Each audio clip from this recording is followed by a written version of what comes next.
Hello दोस्तों, स्वागत है आप सभी का एक बार फिर से P1 मैथमेटिक्स के इस नए वीडियो में।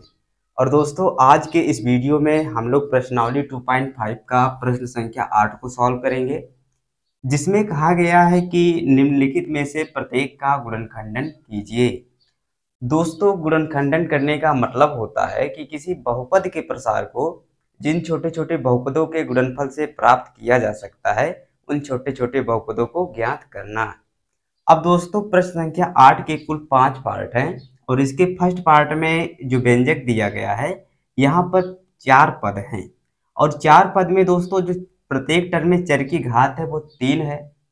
इसका मतलब दोस्तों कि यह सर्वसंख्या a प्लस बी का होल क्यूब के रूप का हो सकता है, क्योंकि दोस्तों इसके प्रसार में भी जो चर की घात है प्रत्येक टर्म में 3 है और दोस्तों प्रत्येक टर्म पॉजिटिव होता है। इसलिए दोस्तों सबसे पहले हम लोग इस बहुपद के प्रसार को इस प्रसार के रूप में लिखेंगे और दोस्तों इसके अनुसार a प्लस बी का होल क्यूब यानी दोस्तों 3 टाइम्स a प्लस बी इस बहुपद का 3 गुणनखंड हो जाएगा। अब दोस्तों यहाँ पर है a का क्यूब। अब दोस्तों 8a क्यूब को होल क्यूब के रूप में कैसे लिखेंगे, तो इसे लिखेंगे 2a का होल क्यूब प्लस दोस्तों यहाँ पर है b का क्यूब, तो दोस्तों यहाँ पर भी है b का क्यूब तो इसे लिख देंगे b का होल क्यूब। अब दोस्तों यहाँ पर है प्लस 3a² b, तो दोस्तों यहाँ पर हो जाएगा प्लस 3 और दोस्तों a की जगह पर क्या है 2a है और b की जगह पर b है, तो दोस्तों वहां पर है a का स्क्वायर तो यहाँ पर हो जाएगा 2a का whole square into b plus दोस्तों यहाँ पर है 3ab², तो दोस्तों 3 इंटू ए की जगह पर क्या है दोस्तों 2a, तो यहाँ पर हो जाएगा 2a और b की जगह पर क्या है दोस्तों b, तो यहाँ पर हो जाएगा b का स्क्वायर। अब दोस्तों ये बहुपद का जो प्रसार है इस प्रसार के रूप में बन गया और दोस्तों इसके अनुसार a प्लस बी का होल क्यूब इस बहुपद का संक्षिप्त रूप होगा। तो दोस्तों a की जगह पर क्या है 2a और दोस्तों b की जगह पर b ही है, तो यहाँ पर हो जाएगा 2a प्लस बी का होल क्यूब। अब दोस्तों यदि पावर 3 है, जैसे x पे पावर 3 हो, तो इसे हम लोग क्या लिख सकते हैं x into x into x. तो दोस्तों इसी प्रकार से इसे भी हम लोग क्या लिख सकते हैं 2a प्लस बी एक कोष्टक में गुणते 2a प्लस बी दूसरे कोष्टक में गुणते 2a प्लस बी तीसरे कोष्टक में। तो दोस्तों यही इस बहुपद के 3 गुणनखंड हो जाएंगे।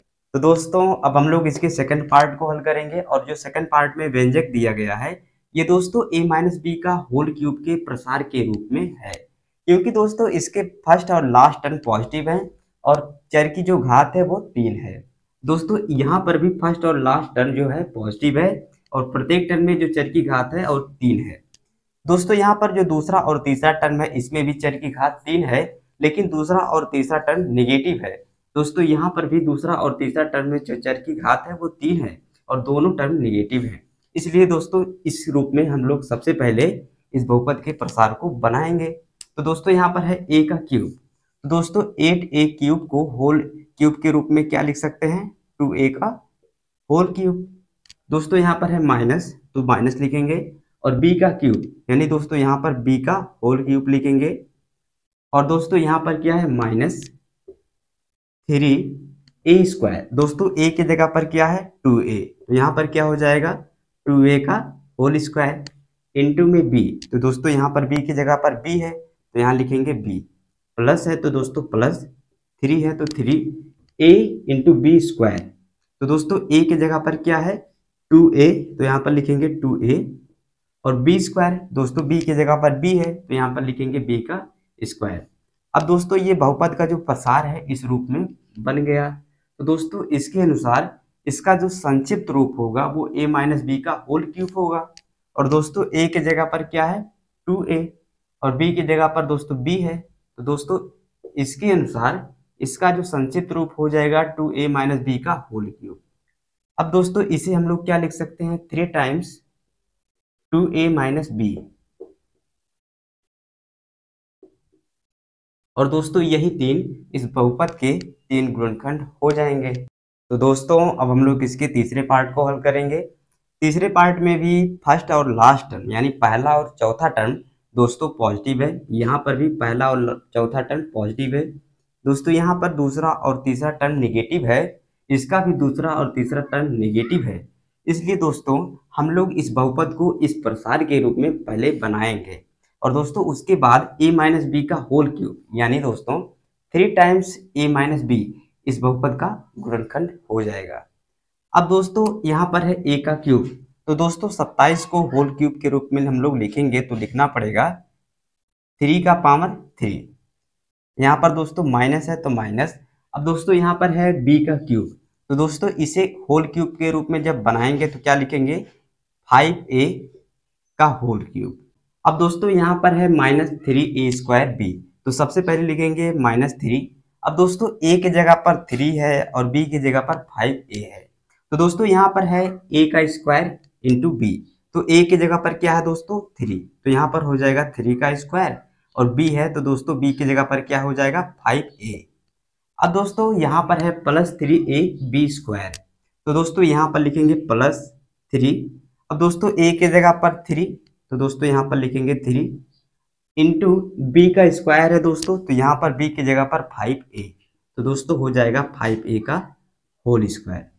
अब दोस्तों इस बहुपद का जो प्रसार है इस प्रसार के रूप में बन गया, तो दोस्तों इसके अनुसार a माइनस बी का होल क्यूब इस बहुपद का संक्षिप्त रूप हो जाएगा। तो दोस्तों a की जगह पर 3 और b की जगह पर 5a, तो दोस्तों 3 माइनस 5a का होल क्यूब इस बहुपद का संक्षिप्त रूप हो जाएगा। अब दोस्तों क्यूब लिखा है तो इसे हम लोग लिख देंगे 3 minus 5a into 3 minus 5a 3 minus 5a, 3 times 3 minus 5a इस बहुपद के 3 गुणनखंड हो जाएंगे। अब दोस्तों इसके अनुसार यहाँ पर लिखना पड़ेगा माइनस 3a स्क्वायर बी, तो दोस्तों माइनस 3 तो ऐसे ही लिख देंगे, a की जगह पर 4a b की जगह पर 3b, तो दोस्तों यहाँ पर हो जाएगा 4a का होल स्क्वायर इंटू 3b। दोस्तों यहाँ पर प्लस 3ab स्क्वायर है तो प्लस 3 लिखेंगे, a की जगह पर क्या है दोस्तों 4a, तो यहाँ पर लिखेंगे 4a और दोस्तों b का स्क्वायर है तो b की जगह पर 3b, तो यहाँ पर हो जाएगा 3b का होल स्क्वायर। अब दोस्तों ये बहुपद का जो प्रसार है इस प्रसार के रूप में बन गया। इसके अनुसार दोस्तों a माइनस बी का होल क्यूब इस बहुपद का लघु रूप हो जाएगा, तो दोस्तों a की जगह पर 4a b की जगह पर 3b, तो दोस्तों 4a माइनस 3b का होल क्यूब इस बहुपद का लघु रूप हो जाएगा। अब दोस्तों यहाँ पर क्यूब लिखा है तो इसे हम लोग 3 बार लिख सकते हैं, 4a minus 3b into 4a minus 3b 4a minus 3b। दोस्तों यही इस 3 घात बहुपद के 3 गुणनखंड हो जाएंगे। तो दोस्तों अब हम लोग इसके 5वें पार्ट को हल करेंगे और 5वें पार्ट में भी पहला और लास्ट टर्म पॉजिटिव है और दूसरा और तीसरा टर्म नेगेटिव है। यहाँ पर भी दोस्तों a माइनस बी का होल क्यूब वाला सर्वसंख्या का लगेगा। तो दोस्तों सबसे पहले इस बहुपद के प्रसार को हम लोगों को इस प्रसार के रूप में बनाना पड़ेगा। तो दोस्तों यहाँ पर है a का क्यूब, यहाँ पर है 27p का क्यूब, तो दोस्तों इसे होल क्यूब के रूप में कैसे लिख सकते हैं 3p का होल क्यूब। दोस्तों इसका घन करेंगे तो 27p का क्यूब ही प्राप्त होगा। अब दोस्तों 1/216, तो दोस्तों 216 किसका घन होता है, तो दोस्तों 6 का घन होता है, तो दोस्तों यहाँ पर हो जाएगा 1/6 का होल क्यूब। अब दोस्तों माइनस 3a स्क्वायर बी है, तो दोस्तों 3 पहले लिखेंगे a स्क्वायर, a की जगह पर क्या है दोस्तों 3p, तो यहाँ पर लिखेंगे 3p का होल स्क्वायर। और दोस्तों यहाँ पर b है तो b की जगह पर क्या है दोस्तों 1/6, तो यहाँ पर लिखेंगे 1/6 प्लस 3ab स्क्वायर, तो प्लस 3a की जगह पर दोस्तों 3p, तो यहाँ पर लिखेंगे 3p। और दोस्तों b स्क्वायर, तो b की जगह पर क्या है दोस्तों b की जगह पर है 1/6, तो यहाँ पर हो जाएगा 1/6 का होल स्क्वायर। अब दोस्तों ये बहुपद का जो प्रसार है इस प्रसार के रूप में बन गया, तो इसके अनुसार a माइनस बी का होल क्यूब इस बहुपद का लघु रूप हो जाएगा। तो a की जगह पर क्या है दोस्तों 3p और दोस्तों b की जगह पर 1/6, तो 3p माइनस 1/6 का होल क्यूब इस बहुपद का लघु रूप हो जाएगा।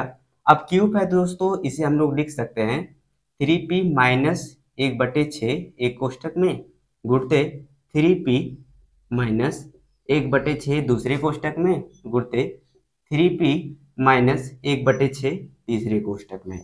दोस्तों यही इस 3 घात बहुपद के 3 गुणनखंड हो जाएंगे।